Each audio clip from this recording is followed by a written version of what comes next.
Haleluya, Bwana Yesu asifiwe. Tena niko mbele zenu. Tunaenda kusoma hapa tena mkitabu cha Tito. Tusikie mkitabu cha Tito banatuambia nini? Mchungaji wa kanisa gisi anapaswa kuwa, mtumishi wa Mungu gisi anapaswa kuwa. Tusome tuangalie. Maandiko yanatuambia seme tutawatambua kwa matunda yao, tutawatambua kwa matendo yao, kwa kazi zao, tutawajua kama hawa ni watumishi ya Mungu. Kuna wengine wa ndugu ambao wanakuwa wanauliza sasa watumishi wa Mungu wa kweli tutawatambua namna gani? Tutawajua namna gani watumishi wa kweli na watumishi wa uongo? Ndugu yangu mpendwa, mtumishi wa Mungu wa kweli utamtambua kwa matendo. Utamtambua kwa matendo, kwa mafundisho yake utamjua. Haleluya. Na kama unaona hautamjua, hautamtambua, funga na kuomba umuulize Mungu akuoneshe ule mtu. Tusome Tito. Tunasoma Tito 1 mstari wa 6 tusome 11. Mzee wa kanisa asiwe na lawama. Mzee wa kanisa asiwe na lawama. Biblia inatuambia mzee wa kanisa hastahili kuwa na lawama mpendwa. Awe mume wa mke mmoja. Anapaswa kuwa mume wa mke mmoja. Mtu ambaye watoto wake ni waaminio na wala hawashtakiwi kwa ufisadi. Aseme mchungaji wa kanisa watoto wake hawapaswi kuwa kulaumiwa au kushitakiwa kwa jambo lolote. Ule ndio mchungaji wa kanisa. Kwa kuwa mwangalizi kama wakili wa Mungu, imempasa kuwa mtu asiye na lawama. Aseme mwangalizi wa kanisa inampasa asiwe na lawama yoyote, asiwe na shutumu yoyote, siwe mwenye majivuno au mwepesi wa hasira. Mtumishi wa Mungu, mchungaji wa kanisa hapashe kuwa na lawama yoyote, awe mwepesi wa hasira, wala mlevi. Wala asiwe mtu mwenye tamaa ya mapato yasiyo ya halali. Haipashe kuwa mlevi, hapashe kuwa na tamaa ya mapato yasiyo na halali. Unasikia watu wa Mungu, nyinyi wenye mnauliza kaseme watumishi wa Mungu wa kweli tutawajua je? Tutawatambua namna gani? Ndugu yangu, soma andiko, maandiko itakwambia. Ukiona mchungaji wako anapenda pesa sana, ukiona mchungaji wako ni mtu mwenye anapenda pesa sana, mafundisho yake yote ni pesa tu, ni pesa tu, ndugu yangu mpendwa, tia point interrogation. Bali awe mkarimu, anayependa mema. Awe mkarimu, anayetenda mema, mwenye kiasi, mwenye haki. Mwenye kiasi, mwenye haki. Kiasi, mtumishi wa Mungu anapaswa kuwa na kiasi, limite. Anapaswa kuwa na haki. Mwadilifu, mnyofu. Mwadilifu, mnyofu. Mtakatifu na mwenye kuitawala nafsi yake. Anapaswa kuwa mtakatifu na mwenye kutawala nafsi yake. Inampasa alishike kwa uthabiti lile neno la imani kama lilivyofundishwa, kusudi aweze kuwafundisha wengine. Anapaswa kulishika lile neno kwa uthabiti, kwa imani, ili apate kufundisha wengine. Mtumishi wa Mungu anapaswa kushika neno la Mungu kwa uthabiti ili ufundishe wengine mpendwa. Fundisho manyofu na kuwakanusha wale wanaopingana nayo. Asema unapaswa kufundisha watu mafundisho manyofu na kuwakanisha wale ambao wanapinganaka nawe, wale ambao wanapingana na neno la Mungu. Uwe na mafundisho mengi ya kuongea na watu, wale watu wenye wanakuwa kwa wanapingana na maneno ya Mungu.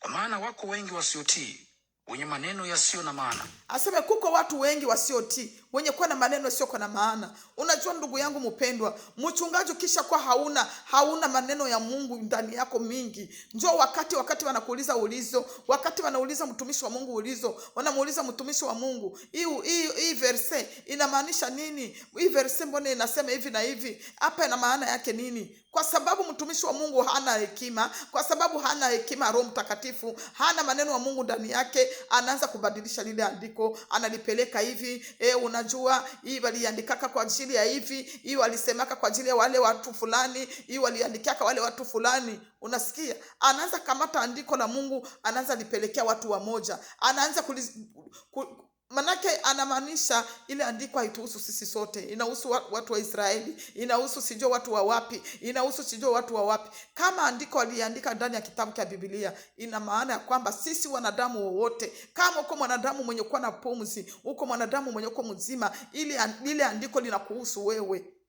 Maneno ya kitabu cha Biblia inatuhusu sisi sote. Hapana kusema hii ni ya Waisraeli, hii waliandikia watu fulani, hii waliandikia wale wa huku, hii waliandikia wale wa kule. Hapana. Hiyo ni kutokujua neno la Mungu na kukosa maarifa. Hasa wale wa kikundi cha tohara.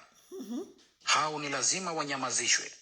Wale watu wenye kikundi cha tohara, wale wanyamazishwe, kwa sababu wanaharibu watu wa nyumba nzima wakifundisha mambo yasiyowapasa kufundisha. Unasikia? Wanafundisha, wanaharibu watu wa nyumba nzima ya Mungu. Manake wanaharibu watumishi wanaharibu kanisa la Mungu, wanaharibu wa Kristo, wale watu wenye wangali wachanga katika wokovu, wale watu wenye wangali wachanga katika Ukristo. Ukisha wafundisha mafundisho mabaya, ukisha wafundisha mafundisho yenye haina msingi ya wokovu, unawaharibu wale watu, kuna waua, kwa sababu ule mtu hakuna siku ataokoka haka tena. Wakati kuna wewe mchungaji, wewe mtumishi wa Mungu, uko na hubiri watu kumitandao, unawaonesha sadaka tu, sadaka mtoe njoo mbarikiwe, mtoe njoo mtaifanya nini, mtauza hiki, mtakuwa hivi. Unashindwa kuonesha dhambi ni nini, unashindwa kuonesha wale watu mkitenda hiki mtaenda kuzimu, mkifanya hiki mtapotea milele, mkifanya hivi mtampendeza Mungu. Unashindwa kufundisha watu kweli, unapoteza wale watu, kunaua nafsi zao, kwa sababu hauna mafundisho ya unyofu, hauna mafundisho ya hekima ya kuamakia dhambi, ya kuonesha watu dhambi ni nini. Haleluya, haleluya. Tunaruka ku 14, tunaruka ku mstari wa 14, tutasoma 14 mpaka 16.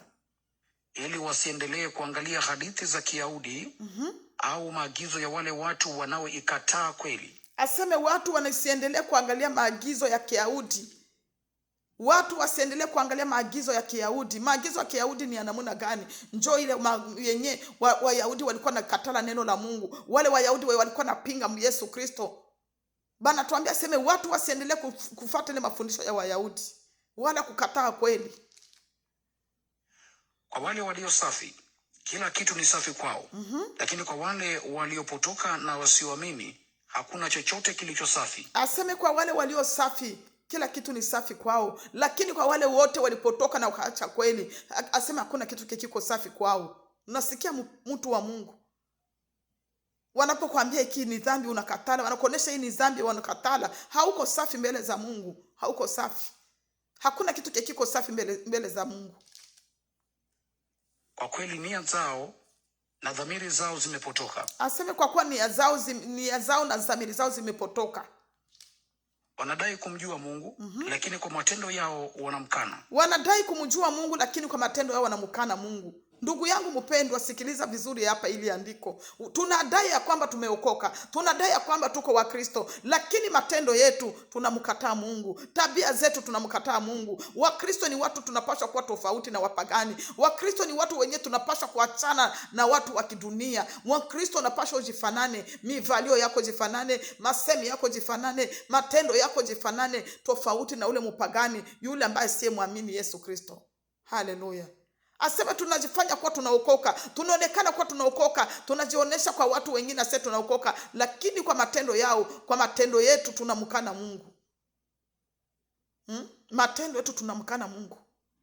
Tabia zetu tunamkana Mungu. Mungu atuhurumie. Hao watu ni chukizo. Hao watu ni chukizo. Unasikia? We ndugu yangu mpendwa, ambaye uko kanisani, ambao kunafanyaka kazi ya Mungu kanisani, wakati uko na ujifanya kwa Mkristo, unalamukiaka kwa kanisa, kama ni kuimba unaenda imba, kama ni kutengeneza kanisa unaenda tengeneza, kama ni shemasi unafanya kanisani, lakini matendo yako ni machukizo mbele za Mungu. Ndugu yangu, Mungu Biblia inatuambia hapa siku ya leo, aseme wale watu ni machukizo.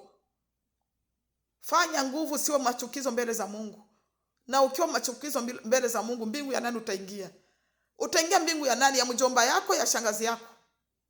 Mungu atusaidie. Wasiotii, wasiofaa, watu wasiotii, wasiofaa jambo lolote jema, watu wasiofanya jambo lolote njema. Hakuna jambo lolote njema ambalo unalifanyaka mbele za Mungu wewe kama Mkristo, kama mwenda mbinguni. Hakuna jambo njema ambalo unafanyaka. Mungu atuhurumie. Haleluya. Tunaruka hapa kwa Tito 2. Turuke kwa Tito 2, tuanze hata hapa kwa mstari wa kwanza. Tito sura ya 2. Lakini kwa habari yako wewe, na kupasa kufundisha kulingana na mafundisho yenye uzima. Kulingana na wewe mtumishi wa Mungu, unapaswa kufundisha watu mafundisho yenye inalingana na uzima, mafundisho yenye tapeleka mtu kwenye uzima wa milele, mafundisho yenye taacha mtu anamhofu Mungu, mafundisho yenye taacha mtu, kila mtu anajitafuta, anajiangalia ni mahali gani mimi ninasimama katika kweli ya Mungu, ninasimama katika sheria za Mungu. Unafundisha ile mafundisho yenye taacha mimi namhofu Mungu. Wazee kuwa na kiasi. Unapaswa fundisha wazee kuwa na kiasi. Wazee wa leo hawana kiasi. Wazee wa leo hawana kiasi, ndugu yangu mpendwa. Uko nakutana hata wa vijana wako na kiasi kuliko wazee. Wastahivu, wenye busara na wanyofu katika imani, upendo na wastahivu, wenye kuwa na kiasi na katika imani. Vivyo hivyo wafundishe wanawake wazee kuwa na mwenendo wa unyenyekevu unaostahili utakatifu. Wala wasiwe wasingiziaji. Hivyo hivyo mtumishi wa Mungu, fundisha wanawake wazee kuwa na kiasi. Wanawake wazee tunapaswa kuwa na kiasi. Sisi wamama ambao tumekoma, tuko ndani ya makanisa, tuko ndani ya neno la Mungu, tunasema tunaokoka, lakini uko nakutana wamama wengine hata kama miaka zimeenda, lakini hautaki kuitika kama umekomala, hautaki kukubali kama umezeeka. Wewe ule mapambo, makeup, masiju, machoko, manini, na japo uko mwanamke mzee na uko ndani ya kanisa unajiita unaenda mbinguni. Mbingu ya shangazi yako, mbingu ya mjomba yako.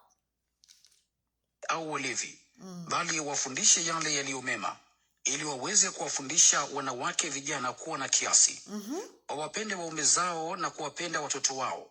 Wawe waaminifu, watakatifu, wakitunza vyema nyumba zao. Nasikia ndugu yangu mpendwa, haya yote ni mafundisho watumishi wa Mungu mnapaswa kuwa nafundisha wanawake. Mnatufundisha sisi wamama wazee, wamama wa vijana. Unatufundisha kusudi tuwe na kiasi, tujue jinsi ya kulinda nyumba zetu, tujue jinsi ya kulinda familia zetu.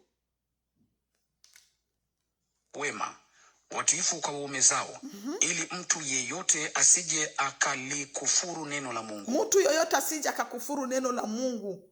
Mtu yoyote asije akakufuru neno la Mungu. Vivyo hivyo, sisitiza vijana wawe na kiasi. Katika kila jambo wewe mwenyewe uwe kielelezo cha matendo mema, na katika mafundisho yako uonyeshe unyofu, utaratibu, ukweli na maneno yenye uzima.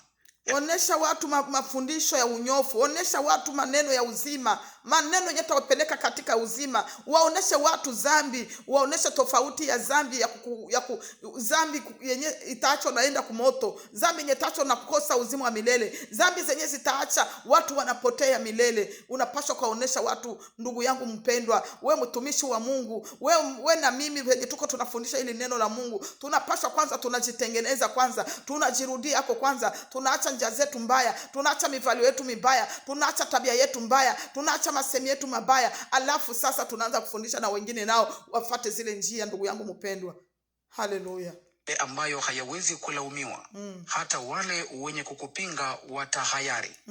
Wakose neno lolote baya la kusema juu yetu. Wakati yenye tunasimama kweli ndani ya kweli ya Mungu, wakati yenye tunasimama ndani ya wokovu ya kweli, aseme wale ambao wanataka kutusema vibaya watataharika, watapata haya, watakosa lile la kutusingizia. Wakati tunasimama mkweli ya Mungu, wakati tunasimama mukristo ya kweli.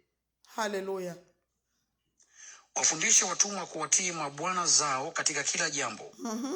Biblia ilisema kila kitu. Biblia ilitia kila kitu wazi. Na watumwa nao wafanya kazi. Kama uko haisi ndani ya nyumba fulani, nyumba ya mtu, wanakuambia na wewe nyenyekea nani patroni wako. Itahidi kuwapendeza, wala wasijibizane nao, wala wasiwaibie, bali watumwa waonyeshe kuwa wanaweza kuaminika kabisa, ili kwamba kwa kila watumwa, kama uko mtumwa ndani ya nyumba ya mtu, uko nafanya kazi, ujioneshe kwamba uko mwaminifu, ujioneshe kwamba unaokoka. Uaminifu wako jinsi unavyomwamini Kristo, na wale watu mune wakuamini waseme kweli huyu dada anaokoka, kweli huyu mama anaokoka mwenye kunatumika hapa, kweli huyu dada anaokoka, huyu kaka anaokoka. Haleluya. Wanasema wakati tunasema tunaokoka, tuko wa Kristo, tunaenda mbinguni, watatutambua kwa matendo yetu. Namna wayafanye mafundisho ya Mungu Mwokozi wetu kuwa ya kupendeza. Tunapaswa fanya mafundisho ya Bwana Mungu Mwokozi wetu kuwa ya kupendeza. Kwa maana neema ya Mungu iwaokoayo wanadamu wote imefunuliwa. Nayo yatufundisha kukataa ubaya. Neema ya Bwana Mungu wetu imefunuliwa, yatufundisha kuacha mabaya, yatufundisha kuacha tabia mbaya. Neema ya Bwana Mungu wetu imefunuliwa. Wewe mpendwa, kama neema ya Kristo Yesu haijafunuliwa kwako, ndugu yangu, omba Mungu afunue neema yake kwako. Muombe Bwana Yesu Kristo afunue neema ya wokovu ndani ya maisha yako. Tamaa za kidunia. Aseme itakuepusha na tamaa za kidunia. Ndugu yangu mpendwa, Wakristo wengi tamaa za kidunia zinawamaliza. Tamaa za kidunia zinamaliza watu na wanasema ni Wakristo. Watu wanasema wanaokoka, watu wanasema wanaenda mbinguni, lakini tamaa za kidunia zinawamaliza. Ili tupate kuishi maisha ya kiasi. Unapaswa ishi maisha kiasi. Mkristo mwenda mbinguni unapaswa ishi maisha ya kiasi. Hapana uone hiki unaripukia, unaona hiki unarupuka, unaona hiki unarupuka. Ndugu yangu mpendwa, maandiko yanatuambia aseme tunapaswa tujitenganishe na watu wa kidunia. Tunapaswa tujitofautishe na watu wa dunia. Aseme tusifate mwenendo ya watu wasioamini. Tusifate mwenendo ya watu wa kidunia. Kama uko Mkristo mwenda mbinguni, unapaswa ufate neno la Mungu mpendwa. Haki na ya kumcha Mungu. Katika mafundisho ya haki na kumcha Mungu. Kwa maana neema ya Mungu iwaokoayo wanadamu wote imefunuliwa. Nayo yatufundisha kukataa ubaya na tamaa za kidunia. Ili tupate kuishi maisha ya kiasi, ya haki na ya kumcha Mungu. Nasikia? Katika ulimwengu huu wa sasa, huku tukilitazamia tumaini lenye baraka na ufunuo wa utukufu wa Mungu wetu mkuu na Mwokozi wetu Yesu Kristo.